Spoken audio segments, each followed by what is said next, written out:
Hi, my name is Wesley Fredericks. I'm the Managing Director of Red and Yellow Creative School of Business. The first element in building a creative team is the people.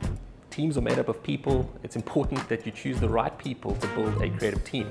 Factors that I would include under that heading of people. The first is diversity. You want a diverse group of people who are going to challenge each other's thinking, people who are going to come with different perspectives and be able to ask questions that others may not have thought about. The second thing is to instill a culture of curiosity to ensure that the people that you have brought on board are curious. These are people who like to read a lot, people who often ask questions, people who read outside their area of interest. One of the ways that we grow in thinking creatively is to fill our minds with subject matter across a broad spectrum of interest areas. And what we start to do is to connect the dots. And often that's how people come up with creative ideas about how to fix problems. It's not necessarily that if you stay in one lane in terms of your thinking, that you're going to solve the problems that you encounter within that space.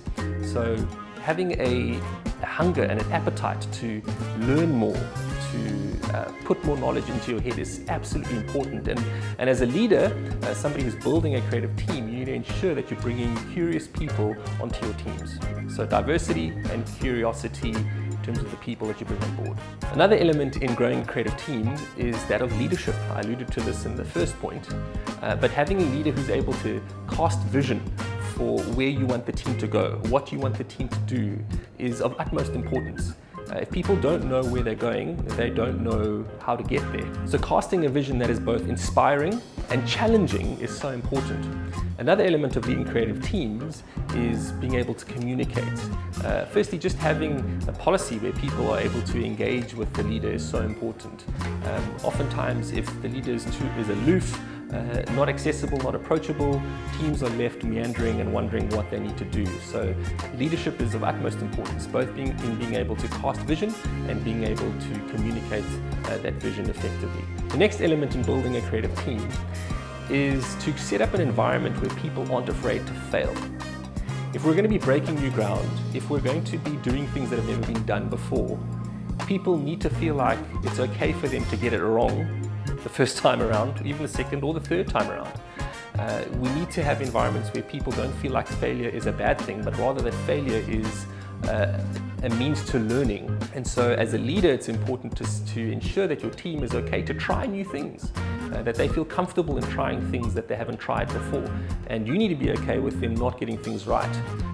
That is a massive part of being able to building a team that is able to think creatively. If people are hindered by fear of failure, they will never grow. Another important element of building a creative team is to ensure that the space that they work in is conducive to creative thinking. We love our campus here in Cape Town, in Salt River. It's open plan, we've got a lot of natural light that comes into our building.